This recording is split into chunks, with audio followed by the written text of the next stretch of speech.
Hola, vamos a hacer el examen de selectividad del Distrito de Madrid para la materia de Matemáticas 2, opción A. Primera pregunta. Dadas dos matrices, aquí tenemos la primera A, una matriz 3 por 4 y la matriz M, una matriz 4 por 3. A. Estudiar el rango de la matriz A en función del parámetro A minúscula. Y B. Calcular si es posible la matriz inversa de A por M. Bien, vamos a comenzar con el apartado A y para ello escribimos la matriz A, aquí la tenemos ya, la matriz A en el enunciado, y para estudiar el rango voy a calcular el determinante de orden 3 del menor extraído de A. Recordar que si encuentro un menor de orden 3 distinto de 0, el rango sería 3. En caso contrario, el rango tiene que ser menor que 3. Entonces vamos a estudiar estos determinantes. Vamos a estudiar primero el determinante formado por las tres primeras columnas y resulta que haciendo el desarrollo por la regla de Sarrus queda 1 por A cuadrado menos 6, 3 por 2 por menos 1, menos 6 y 1 por 2 por 4, 8. Y luego, siguiendo la dirección de la diagonal secundaria, 4 por A por menos 1 menos 4A, cambiamos de signo, 4A. 3A cambiamos de signo, menos 3A, y 2 por 2, 4 cambiamos de signo. Bueno, haciendo operaciones aquí, obtenemos este polinomio de segundo grado en A, que vamos a igualar a 0 para ver qué valores de A me anula ese polinomio. Entonces, al igualar a 0, es una sencilla ecuación de segundo grado que ya, sin detenerme en exceso, os digo que las soluciones son menos 2 y 1. Aquí vemos el producto menos 2, la suma es menos 1, cambiada de signo, 1, ya se ve obviamente que estas son las soluciones. Si no, utilizáis la fórmula de las soluciones de ecuación de segundo grado para resolverla. Bien, esto para el primer menor de orden 3 que tenemos dentro de A. Vamos a coger otro porque aún no hemos utilizado la columna 1, 2 menos A menos 2, y para ello vamos a coger las dos primeras columnas con la última. Haciendo este desarrollo de la misma manera que hemos hecho antes, obtenemos toda esta expresión que simplificada me da el mismo polinomio, exactamente el mismo, con lo cual se vuelve a anular en menos 2 y en 1 y ya no lo indico. De momento sigo teniendo estos dos puntos críticos a la hora de estudiar. Y por último vamos a coger, ya para ahorrar toda la matriz A, el menor de orden 3 que contiene las tres últimas columnas. Aquí la tenemos, haciendo el desarrollo por la regla de Sarrus y simplificando aquí me da 0.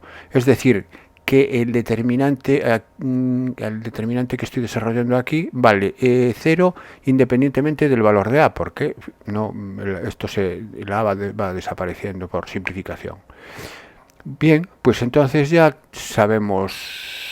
podemos afirmar cuánto vale el rango de A en función del parámetro A, es decir, vamos a ver el primer caso. Si A es distinto de 1, si A es igual a 1, ¿qué ocurre?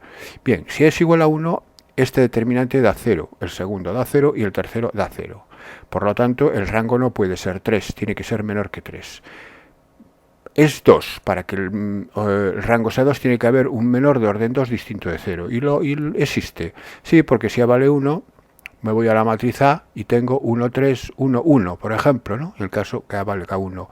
Y ese menor de orden 2 tiene un determinante distinto de 0. Existe ese, cojo ese, puedo coger otro cualquiera, pero bueno, ya cojo el primero que me encuentro. Por tanto, el rango es 2. Si A es igual a menos 2, ocurre lo mismo, porque este determinante, el primer determinante vale 0, el segundo vale 0 y el tercero vale 0. Así pues el rango es menor que 3. ¿Es 2? Pues me pregunto si es 2, lo mismo. Cojo aquí a menos 2 y el determinante de 1, 3, 1 menos 2 es distinto de 0. Si diese 0 tendría que buscar otro, ¿no?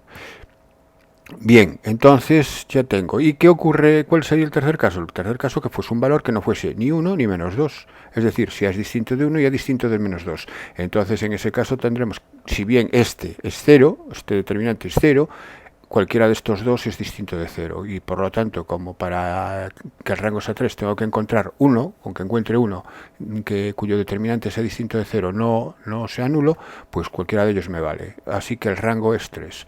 Bien, acabamos el apartado A y vamos a calcular la matriz inversa de A por M. Para calcular la matriz inversa de A por M, lo primero que vamos a hacer es hallar A por M. porque directamente no podemos hacerla, puesto que lo que no puedo aplicar es que el determinante sea el producto de los determinantes, porque fijaros que no son matrices cuadradas. Sin embargo, al multiplicarla sí obtengo una matriz cuadrada. Bien, entonces lo primero que hago es el producto. Bien, en la multiplicación no me detengo a explicar de dónde sale, porque todos tenemos que saber multiplicar matrices.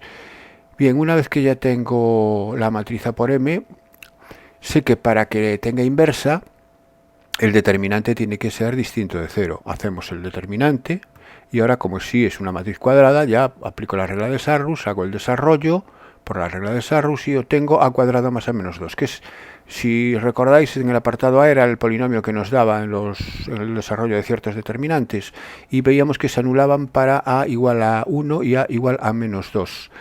Por lo tanto, para que exista la inversa, el determinante tiene que ser distinto de 0. Es decir, tiene que ocurrir que A sea distinto de 1 y distinto de menos 2 al mismo tiempo, porque si es uno de los dos, el determinante es 0 y por tanto no tendría inversa.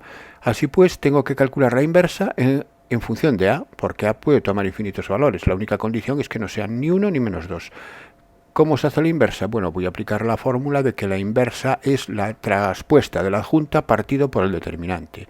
Así que lo primero que voy a hacer es la matriz adjunta de AM. Y la matriz adjunta de AM, pues recordar cómo se hacía la matriz adjunta, ¿no? Voy a hacer un par de elementos. Por ejemplo, el adjunto del elemento 1, 1. Se elimina la columna y la fila que contiene ese elemento y obtendría el determinante del menor de orden 2 que me queda, que sería A menos 2 por A, menos 2 por 2 menos A. Eso, haciendo operaciones, quedaría A cuadrado menos 4.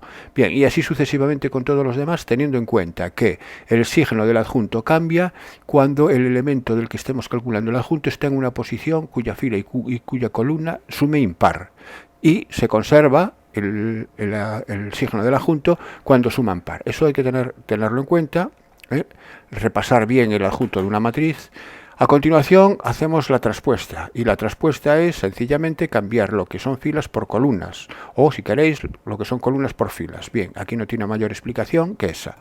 Y por último, dividir por el determinante, y ya tendríamos la inversa, es decir, que la inversa sería 1 partido por el determinante era A cuadrado más A menos 2, lo que pasa que yo ya lo expreso factorizado, es lo mismo, podríamos poner A cuadrado más A menos 2, estaría bien igual, por la matriz traspuesta de la adjunta.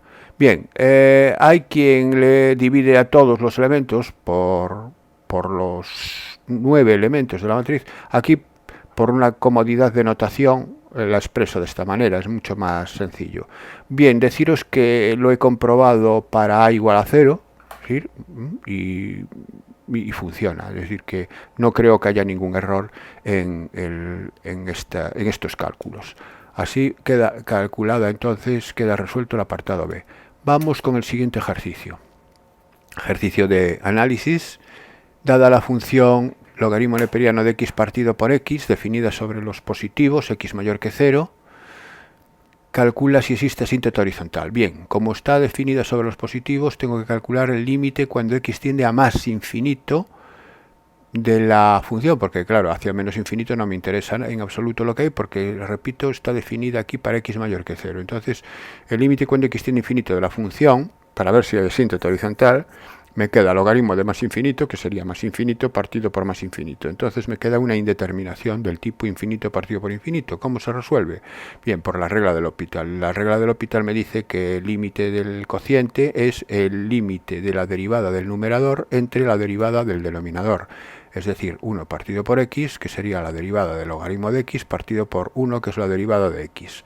Bien, 1 partido por x entre 1 es 1 partido por x, y el límite de 1 partido por x cuando x tiende a infinito es 0. Bueno, esto es muy sencillo. En conclusión, tenemos una asíntota horizontal, que sería el eje de las x, es decir, y igual a 0. El apartado B me pide que encuentre un punto de la curva en que la tangente a dicha curva sea horizontal y analiza si dicho punto es extremo relativo. Bien, para que la tangente a la curva sea horizontal, eso quiere decir que la derivada en ese punto tiene que ser 0, porque la horizontal tiene pendiente 0 y sabemos que la derivada es la pendiente de la tangente a la curva en el punto. Así que vamos a hacer la derivada. y la derivada de la función es la derivada de un cociente, sería la derivada del numerador 1 partido por x por el denominador sin derivar. 1 partido por x es 1, menos la derivada del denominador, que es 1 por el numerador sin derivar, logaritmo neperiano, partido por el denominador al cuadrado. Bien, aplicamos la fórmula del cociente y obtenemos la derivada. Siguiente paso, ¿dónde se anula la derivada? Bien, la derivada, como es un cociente, se anula cuando el numerador es 0, es decir, cuando 1 menos el logaritmo de x es 0. Despejamos logaritmo de x, y logaritmo de x igual a 1, y para que el logaritmo sea 1, x es elevado a 1, es decir, x es e, el número e. Ya tenemos entonces dónde se anula la derivada. Y para estudiar ahora, este sería el punto de la curva en que la tangente es horizontal. Ya tendríamos, lo tendríamos calculado en la abscisa del punto, sería e. La imagen del punto sería logaritmo de e, que es 1 partido por e, es decir, el punto completo sería el e 1 partido por e. Vamos a ver qué pasa si es un máximo o un mínimo. Entonces, lo que hago es, sobre el dominio de esta función, que va desde 0 hasta más infinito, aquí tendríamos el más infinito, marco el punto donde donde se anula la derivada y estudio el sígeno de la derivada en estos dos intervalos que me quedan. Para estudiar el sígeno, pues tomo el 1, por ejemplo, e es 2 y pico, ¿no? Entonces sabemos que si tomo el 1 está en este intervalo, lo sustituyo en la derivada y queda 1 menos logaritmo de 1 partido por 1. El logaritmo de 1 es 0, 1 partido por 1, 1, positiva, derivada positiva. Aquí, pues tomo, por ejemplo, si aquí es e, aquí puedo tomar e al cuadrado, por ejemplo. Logaritmo de e al cuadrado es 2, 1 menos 2, menos 1, negativo. Elevado a la cuarta, positivo, negativo entre positivo, negativa. Bien, tengo derivada positiva, derivada negativa. Si tomáis un número que no sea una potencia d, porque el logaritmo de una potencia d es el exponente, entonces por eso es muy fácil de sustituir. Si tomáis otro, hacerlo con la calculadora y veréis que os da la expresión de la derivada, os va a dar negativa. Bien, esto quiere decir que de 0 a e la función crece por ser la derivada positiva, y de e a más infinito la función decrece por ser la derivada negativa. Bueno, pues aquí me está diciendo ya que el punto, es decir, en x igual a e tengo un máximo relativo, es decir, en el punto e y su imagen, 1 partido por ahí, hay un máximo relativo. Bien, apartado B resuelto. Vamos con el apartado C. El apartado C me pide el área del recinto limitado por la recta igual a 0, y la curva, y x igual a e. X igual a e no es una función, es una vertical, es una recta vertical, y por tanto no es función. Aquí las dos funciones que están en juego son la función del ejercicio, f de x, y la y igual a 0, que es el eje x, que es una función constante. Entonces voy a ver dónde se cortan esas dos funciones, para ver si tienen puntos de corte y cuántos tiene.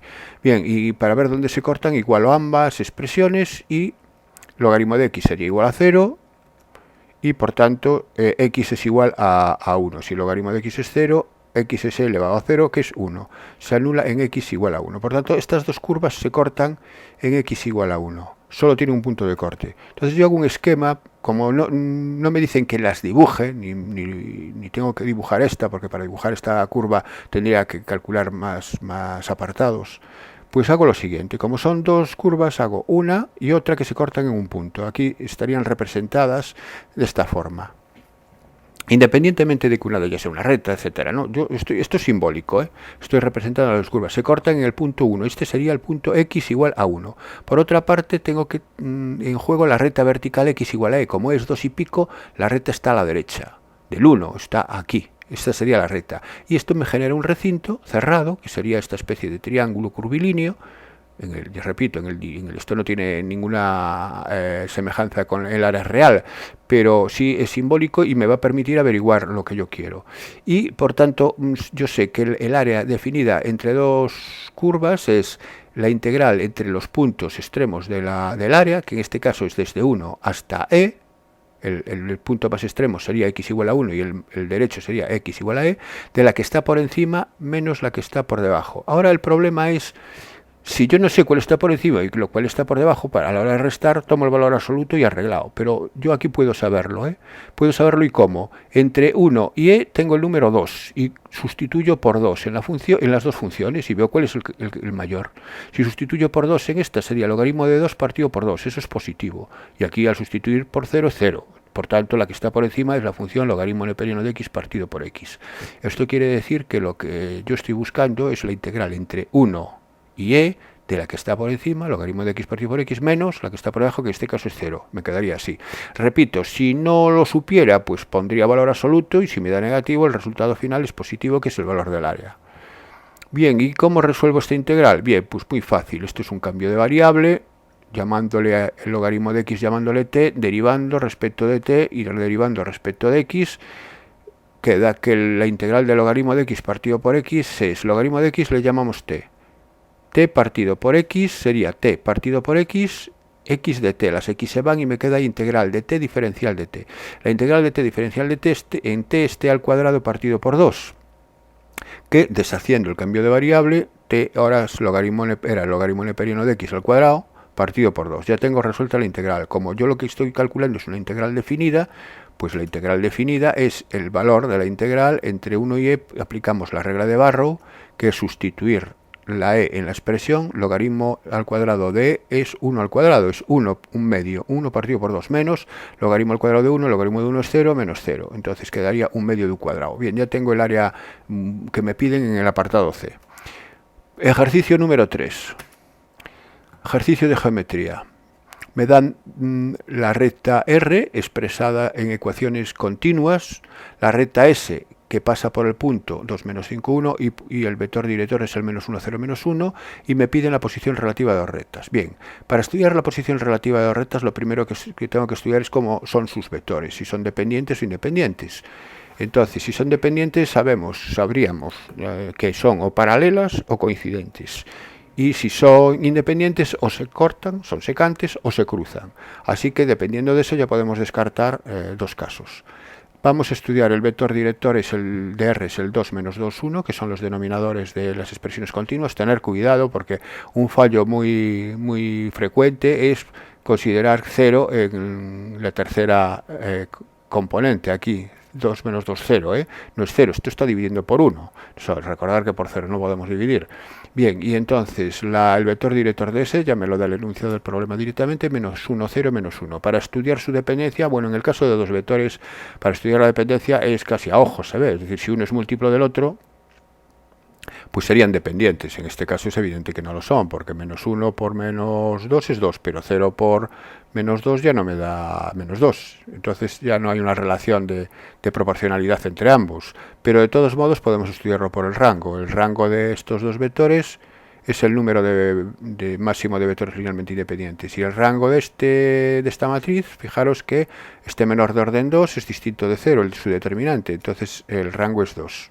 Si el rango es 2, tenemos que el número de vectores linealmente independientes es 2, es decir, los propios vectores, los dos con los que estoy trabajando. Así pues, tengo que estos dos vectores son linealmente independientes. Si son linealmente independientes, puedo afirmar que ni son paralelos ni son coincidentes. Así que tengo dos posibilidades, son secantes o se cruzan.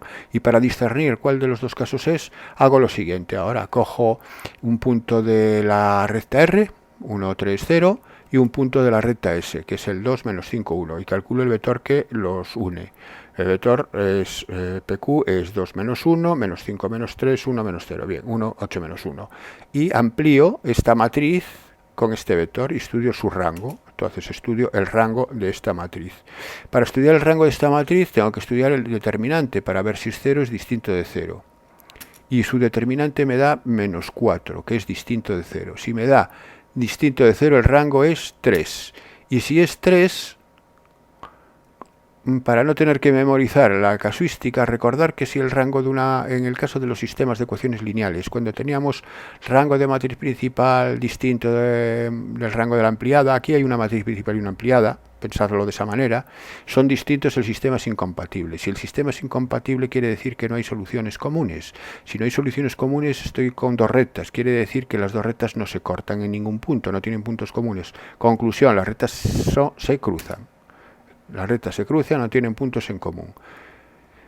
Bien, este sería el apartado A. Vamos con el apartado B. Ecuación del plano paralelo a R que contiene S. Bien, la situación gráfica sería este. Me piden la ecuación de este plano, aquí dibujado, que contiene S. Aquí vemos que la S está contenida en el plano y el recta R es paralela. Bueno, para determinar un plano necesito un punto y dos vectores que me den su dirección. Pues un punto es cualquiera de S, evidentemente, porque si la recta S está en el plano, todos los puntos de S están en el plano. En particular, tomo un punto de S. Y el vector, el vector de S y el vector director de R. Por paralelismo, si proyecto el vector de R, está en la dirección también del plano. Entonces, si cojo el punto de S que voy a tomar es el 2 menos 5, 1. Y los vectores son el 2 menos 2, 1, que es el vector director de R, y el menos 1, 0, menos 1, que es el vector director de S. Esto igual a 0 y ya tengo la ecuación, desarrollo este determinante y obtengo la ecuación cartesiana o implícita del plano. Haciéndolo desarrollando por la primera fila, por los adjuntos de la primera fila, sería x menos 2 por 2, menos y más 5 por menos 2 más 1 por menos 1 y más z menos 1 por menos 2. Bien, me queda esto igual a 0. Haciendo las operaciones aquí, desarrollando estos paréntesis, me queda la ecuación del plano buscada. Apartado C. Ecuación del plano perpendicular a la recta que pasa por el origen de coordenadas. Bien, la situación es esta. Aquí tenemos el origen de coordenadas, por ejemplo, y es la ecuación del plano que es perpendicular a la recta. Bien, la segunda forma de, si bien anteriormente decíamos que para determinar la ecuación de un plano necesitamos un punto y dos vectores directores, también la otra forma de determinar un plano de forma única es dando un punto, en este caso el origen de coordenadas, y un vector perpendicular, que es lo que se llama el vector normal al plano. En este caso sería el vector director de R. El vector director de R o el vector normal son los coeficientes de la x, y z del plano que yo busco. Es decir, que si el vector de R es el 2 menos 2, 1, el plano que estoy buscando es el 2x menos 2y más 1 por z, más una constante, igual a 0. ¿Cómo se obtiene esa constante? Pues esa constante se obtiene haciendo que el punto que pase por el punto 0, 0, 0, en este caso, y si pasa por el punto 0, 0, se tiene que cumplir la ecuación del plano, 2 por 0, 2 por y 0, 2 por z 0, queda que d es 0. Si d es 0, la ecuación que estoy buscando, aquí la tengo. Son muy fáciles estos dos apartados últimos. Bien, y vamos con el último ejercicio, que es el siguiente. La probabilidad de que un pez de una determinada especie sobreviva más de 5 años es del 10%. Si en un acuario tenemos 10 peces, hallar la probabilidad de que al menos 2 de ellos sigan vivos dentro de 5 años. Bueno, aquí tenemos un experimento de Bernoulli. Aquí tenemos un experimento de Bernoulli para hacemos n pruebas, que es estudiar 10 peces, n igual a 10. Cada pez, la probabilidad de que viva dentro de 5 años es 0,10 entre 100, porque me dice que la probabilidad de que un pez es del 10%, es 10 entre 100. Y además no cambia si cambio de pez. Quiero decir que aquí cada prueba siempre tiene la misma probabilidad. Todos los peces tienen la misma probabilidad de que vivan dentro de 5 años. Y son independientes, cada pez es independiente de los demás. Por tanto, estamos ante un experimento de Bernoulli y es una distribución binomial cuando bien le llamo Q al suceso contrario, que es que no vivan, que es 0,9, llamo X al número de peces que sobreviven y esta variable aleatoria sigue una distribución binomial de parámetros n y p, es decir, de parámetros 10 y p0,1.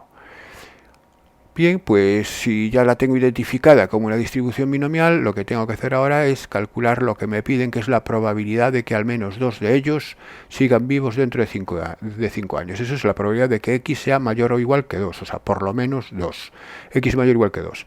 Si yo hiciese esto directamente, tendría que ver el caso x igual a 2, x igual a 3, así hasta x igual a 10. Son muchos casos, entonces cuando sean muchos casos pasaros al contrario, porque el suceso contrario es el menor que 2 y solamente serían los casos 0 y 1, es decir, que la probabilidad de x mayor o igual que 2 es igual a 1 menos la probabilidad del suceso contrario, y el suceso contrario, repito, es x menor que 2. ¿Qué casos se producen para x igual a 2? Pues para x igual a 2 son x igual a 0 y x igual a 1, es decir, que ninguno sobreviva o que sobreviva 1. Esta sería. Entonces ahora lo que tengo que calcular es estos valores. Bien, para calcular estos valores puedo utilizar el hecho de que la función de probabilidad de la binomial, aquí la tengo expresada, para n y para p, y para r, que sería aquí sería 0 y aquí sería 1. Y puedo calcularlo con esta fórmula, es decir, probabilidad de x igual a 0 sería 10 sobre 0 por 0,1 elevado a 0, que es 1, por 0,9 elevado a 10 menos 0 a 10. Y así con la 10 sobre 0 es 1, 0,9 elevado a 10 es este valor, 0,3487. La probabilidad de que x sea igual a 1, pues 10 sobre 1, utilizo la misma fórmula, 0,1 elevado a 1 por 0,9 elevado a 9. 10 sobre 1 es 10, haciendo estas operaciones, 0,3874. Me voy a la fórmula, a la identidad anterior, 1 menos, sumo estas dos, probabilidad de x igual a 0 y probabilidad de x igual a 1, la sumo, y aquí ya tengo 0,7360 y el resultado final sería 0,2630. También se puede hacer con tablas. A ver, supongamos que me dan la tabla de la binomial, que es lo más probable, y tengo que calcular la probabilidad de x igual a 0 y x igual a 1 para n cuando n es 10 y probabilidad 0,1. Bien, pues voy a la tabla, aquí tengo la tabla de la binomial, la tengo para n igual a 9 y para n igual a 10. En principio las tablas me las darían desde 0, desde 1, desde 2, para n desde 2 hasta 10. Y tengo los valores siguientes. Probabilidad de x igual a 0, que ya lo calculé por la fórmula y me daba 3,487, lo tengo, y x1, aquí están, fijaros, n igual a 10, aquí tengo la n, y r en este caso sería 0 y 1. 0,3487, que era lo que me daba por la fórmula, y 0,3874. Bien, pues los tendríamos ahí, los sumaríamos y ya pasaríamos aquí, estamos aquí, sumaríamos, obtendríamos los valores y ya me daría. Bien, se puede hacer de las dos formas. Si os dan la tabla, pues yo sugiero que lo utilicéis, así tampoco os equivocáis. O también si sabéis manejar bien la fórmula esta, pues hacerlo de las dos formas para comprobar que es correcto. Bien, vamos con el apartado B, que me dice, si en un tanque de una piscina hay 200 peces de esa especie, usando la aproximación por la distribución normal, hallar la probabilidad de que hayan sobrevivido al menos 10. Bueno, sí recordar que cuando la binomial tiene el valor de n es muy grande, pues se suele utilizar la normal por aproximación de la siguiente manera. Ahora n sería 200, p seguiría siendo 0,1, y estamos ante una binomial ahora de dos parámetros 200, 0,1. Bien, que se aproxima a una normal de media. Recordar que la media de la binomial es n por p, 200 por 0,1, 20, y la desviación típica es la raíz cuadrada de n por p por q. Sería 200 por 0,1 por 0,9 y extraer la raíz cuadrada, y eso me da 4,24. Muy bien, entonces me piden la probabilidad de que hayan sobrevivido al menos 10, probabilidad de que x mayor o igual que 10. Bien, cuando pasamos a una aproximación por la normal, recordar que como esto es la binomial es discreta, es importante que entre el 10 o no entre el 10, hay una diferencia sustancial. Entonces, cuando paso una continua, que sería la normal, como quiero que entre el 10, pues comienzo a contar desde el 9,5 en adelante. De esta manera el 10 me entra. Si fuera mayor estricto que 10, aquí en vez de ser 9,5 sería 11,5 para descartar el 10, ¿no? Bien, esto lo habéis hecho en clases repetidas veces y yo supongo que ya no tiene mayor explicación. Y esto, repito, aquí es una aproximación. Bien, pasamos de la binomial a la normal. Y cuando ya estamos trabajando sobre la normal, recordar que la x tenemos que tipificarla, pasar a la normal tipificada 0,1, que sería el 9,5, o sea, la x pasa a ser z, la tipificada, y el 9,5 hay que restarle la media y dividir por la desviación típica para obtener el valor tipificado, que en este caso me va a dar menos 2,476. La probabilidad de que z sea mayor que menos 2,476 coincide con la probabilidad de que z sea menor que 2,476. Simplemente con que dibujéis la campana de Gauss centrada en el 0, que sería la normal tipificada 0,1, podéis comprobar inmediatamente por simetría esta igualdad. Y la probabilidad de z menor que 2,476 es ir a la tabla de la normal y buscar el 2,476. A ver dónde está ese valor. Sería 2,4 en la columna 7 o 2,4 en la columna 8, está entre los dos. El 7,6 estaría entre estos dos valores. Entonces yo por una aproximación voy a poner 0,9933. Aunque si ponéis 0,9932, bueno, pues también podría valer, o 0,9934. Uno de los dos. Yo para aproximarme más voy a poner el valor central, 0,933. Entonces voy aquí y igual a 0,9933. y ya tendría resuelto el ejercicio. Con lo cual, aquí se acaba el examen. Ya veis que no es demasiado complicado. Espero que os haya servido de ayuda. Hasta la próxima.